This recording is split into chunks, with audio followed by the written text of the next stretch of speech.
I grew up in Los Angeles, so I was born and raised in Los Angeles, and my earliest recollection of running was running home from kindergarten.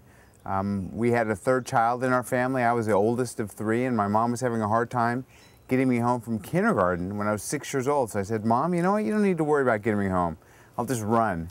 She said, "You're crazy." And I said, No, let me try it. And I found that I love to run. So I started running at 6 years old. I ran up through a freshman in high school, cross country actually. I ran my first marathon when I was 14 years old, and then I stopped running altogether. Just gave it up completely and did other things. Lo and behold, I found myself in a bar on my 30th birthday, doing what we do on our 30th birthday here, and I said to my buddies at 11 o'clock at night, I'm leaving, and they said, "Where are you going?" And I said, "I'm going to go running tonight." And they said, "You don't run? What do you mean?" I said, "I used to love to run when I was younger, and I want that passion back. And tonight I'm going to run 30 miles to celebrate my 30th birthday." And they said, "You're drunk." And I said, "Yeah, I am, but I'm still going to do it." So I walked out of a bar at 11 at night and literally ran all night long. I ran 30 miles that night and have become the ultramarathon man ever since. An ultra is defined as anything beyond a marathon. So a marathon is 26.2 miles or 42 kilometers.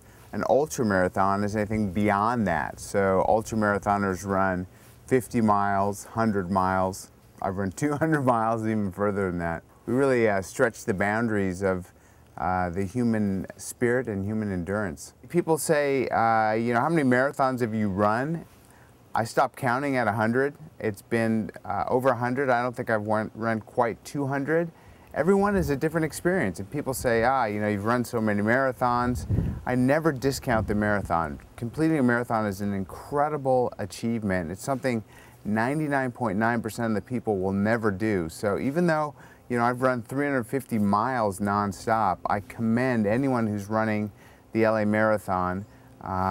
26.2 miles. It's just a remarkable achievement. Well, you know, I love running on the trails and I love training on the mountains, but I grew up in LA. I mean, I'm an LA native, so I feel a certain affinity for the LA Marathon. I so look forward to running it every year. In fact, one of my fondest memories ever is my dad running the LA Marathon. He ran the inaugural LA Marathon, and I was there to watch him cross that finish line, and it left an impression on me forever. You know, so the weekend of the LA Marathon, I'm actually going to be staying in Santa Barbara. It's about 100 miles from Santa Barbara, where I'm staying, to the LA Marathon. So I'll take off about 24 hours in advance to run the 100 miles. I'll run right down the Pacific Coast Highway, right along the coast. It'll be extremely beautiful, so I look forward to that. I'll run to the expo actually on Sunday, and I'm going to give a talk. So if anyone wants to come listen to me talk, I'll be at the expo on Sunday afternoon. Then I'll probably, you know, just kick about and run the marathon with everyone on Monday. Seems like a great weekend.